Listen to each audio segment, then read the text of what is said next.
Hi, I'm Ben. Welcome to my book corner, and today we're doing my reading wrap up for March of 2024. So, starting off as always with the stats. I read 9 books in total during March, a total of 3,478 pages, and the majority of them, unusually for me, fell under the emotional subgroup, with a few light-hearted, hopeful and tense. In terms of pace, 6 of the books I read were fast-paced, 3 were medium.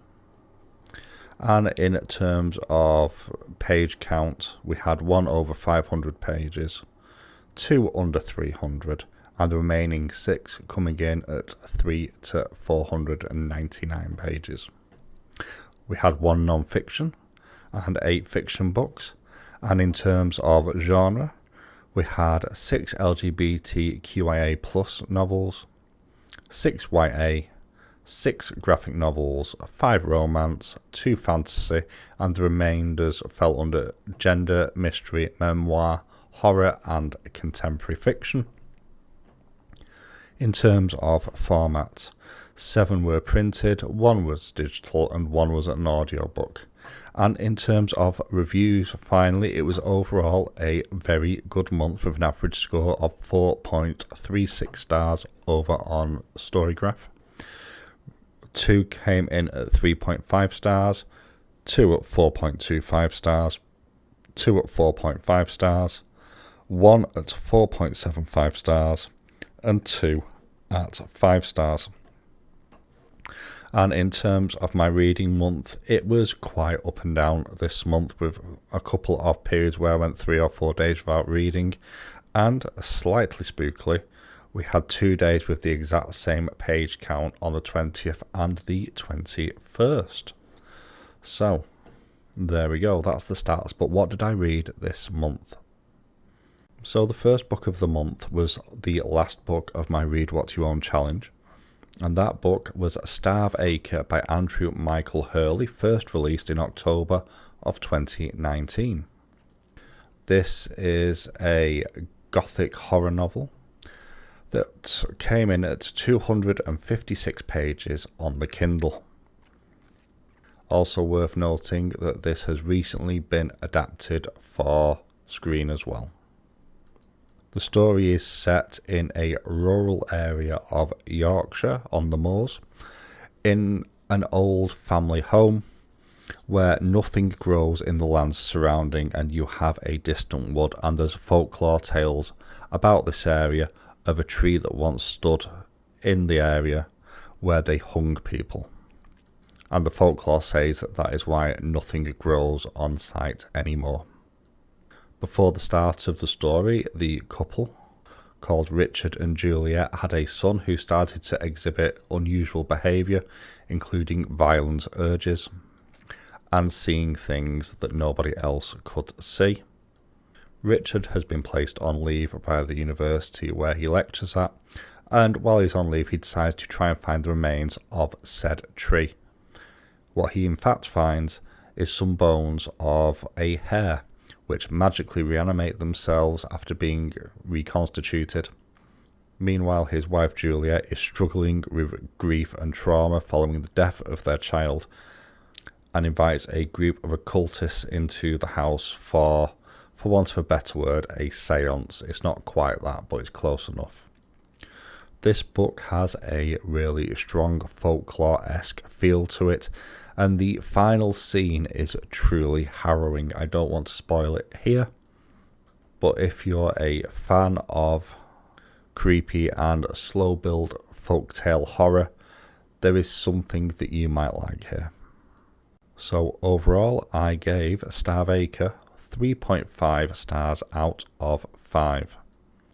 Solid, creepy. Reminded me a lot of Seed, actually, that I read last year by Anya Alborn. I just thought Seed was better. Next up was the audiobook I listened to this month, and that was book 2 in the Empyrean series, Iron Flame by Rebecca Yarros. This released in November of 2023. The audio version of this came in at 28 hours and 16 minutes long. At first, this felt like a bit of a misstep. After the surprisingly strong fourth wing in the first third of this book, there are a number of pacing issues and retreading of story beats from fourth wing itself. Once it gets over that, however, and stops focusing on the will they, won't they of Violet and Xaden, this is actually a surprisingly strong fantasy novel, and for me it's better for it once it doubles down on the fantasy elements. There is some very smart foreshadowing going on here, as well as some good backstory work for Xaden in particular, although some of his character arc felt slightly off compared to the first book. However, the highlight of this in many regards is a number of the side characters who have some major twists and turns involved in them.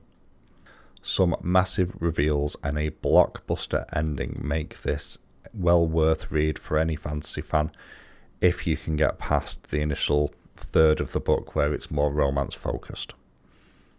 I gave Iron Flame 4.25 stars out of 5. Next up, we fell into the Banned Books Challenge for 2024. The one that I'm doing was started by MJ over at Reading This Life. I will link their channel down below to check out. And we started with one of the big hitters in Gender Queer. Gender Queer is an odd book in that it's a graphic novel and a memoir, and it covers the life of Maia Kobabe from childhood up until mid to late 30s. This does an incredible job of portraying Maia's struggles in terms of gender and body dysmorphia, as well as the difficulties that therefore also caused in terms of sexual discovery, especially at a time when the language didn't exist to really communicate how we're feeling. This book does not flinch away from using some graphic imagery to get its points across in a way that I don't think would have been as successful just in written format. And due to that, of all the books that I've covered this month, this is the one I can understand the most being challenged. With that being said, I do think this should be available in schools for the people that need it. I certainly think this is something that could be used as a resource for teachers and parents as well of people who are going through these sorts of issues, as they are incredibly complex and in some ways actually quite niche as well. It does raise the question of how we get this book to the people that do need it, because I genuinely think this is the sort of book that could save people years and years and years of mental health issues. For the right person, this is a 5-star read and could potentially be life-changing. For other people, this isn't even a 1-star. For me personally, though, this was a 4.25 stars. I think it was really, really effective at communicating the thoughts and feelings that Maia went through, and had a level of humanity to it that you don't often get when these sorts of things are being discussed, especially at the moment. Next up, we have Flamer by Mike Curato. This was released in September of 2020, is another graphic novel that comes in at 368 pages long and is once again one of the most challenged books in the US in the last couple of years. Pulled from the author's personal experiences, this is Aiden's story as he is at a summer scout camp as he endures bullying, homophobia, fat shaming and toxic masculinity layered on top of an already building sense of personal and religious shame. This was my read of the month. It really did touch me and reminded me of things from when I was that age as well. This does take place at around about the same time that I would have been the same age as the character, and this powerfully gets across how dangerous certain environments are and were for people who were slightly different to what is the expected standard.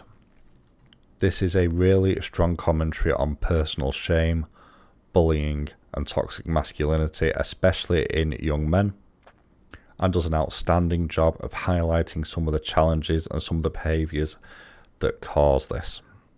This was a 5-star read for me. This is a title that I honestly believe can and will save lives and should be available in schools and public libraries, so that people know that it's not just them going through some of these issues, and that there is hope at the end of the tunnel. The next 4 I'm going to throw together, as they are all part of the Heartstopper series, specifically volumes 2 through 5, with volume 2 released in July of 2019, and the final one, volume 5, released in December of 2023. And it's worth noting here that volumes 1 through 4 all currently have a challenge status in at least some US states. We continue to follow Nick and Charlie as they grow closer and more comfortable with each other, and also with themselves, as they deal with normal, everyday teenage life. But not just that. In the case of Nick, you have his coming out story. In the case of Charlie, you have his battles with mental health. For me, number 3 is probably the highlight, although number 4 is also outstanding, and there isn't a bad book in this series. It treats the dark subject matters in here with a really light hand and in a really human manner, normalising in many ways the battles that teenagers and adults in some cases as well face with some of the issues that Nick and Charlie go through here. I gave volume 2 4.5 stars, volume 3, which was my highlight because of the way it introduced some of the issues, 5 stars, volume 4 I gave 4.75 stars, and volume 5 I gave 4.5 stars. Finally, we have The Revenant Games by Margie Fuston. This was a new release for this month, releasing on March the 19th, and is the only new release I've managed to get to, unfortunately. This is a YA fantasy set in a world where humans live in a little gap between 2 neighbouring kingdoms. One is ruled by witches, one is ruled by vampires, and the main currency of this world is blood. Every year there is a competition called the Revenant Games, with prizes on offer that can include resurrection and also immortality, depending on which side you choose to join. The main character Bly decides to play both sides so that she can first of all fetch her sister back, and also potentially save her childhood friend from certain death. I wasn't aware going into this that this was going to be part of a series, so initially I found the pacing in the first half of this to be slightly off. This led me to quickly check out a couple of reviews to see if it was just something I was missing, which is where I noticed the suggestion that this was going to be book 1 of a series, or at least a duology. Once I knew that, the pacing made a lot more sense, and it did pick up in the latter 2/3 of the book in general. I will have a full review going up for this at some point in the next week. Overall, I think this is a very solid YA, with an interesting world and some solid characters as well. I gave this 3.5 stars out of 5. So that is my March wrap up, but what is planned for April? Well, I only have a few videos planned as of right now.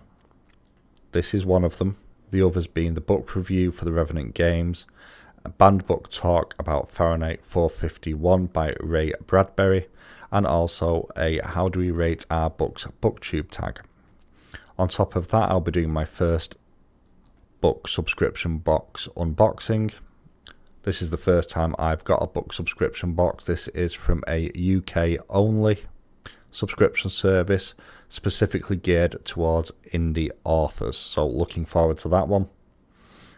If you're curious about what books I'm potentially looking to read this month, on my community tab there is a post that's covering my initial plans for April, as well as a list of the books that I'm pulling from for my reading list.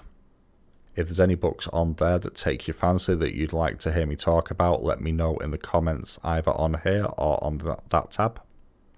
Finally, I want to say a massive thank you to everyone who has subscribed to my channel. And we've had a bit of an uptick of subscribers in the last month as well. So if you are one of the new subs, welcome. And thank you for joining me on my booktube journey. I've set myself a bit of a mini target to get to 150 subscribers by the end of May, which is something I never expected to say on here because I didn't think anybody would watch, let alone subscribe. So thank you to all of you. But that is it from me. What I would like to know from you amazing people is, what are you planning on reading through April? Let me know in the comments below, and I'll catch you all soon.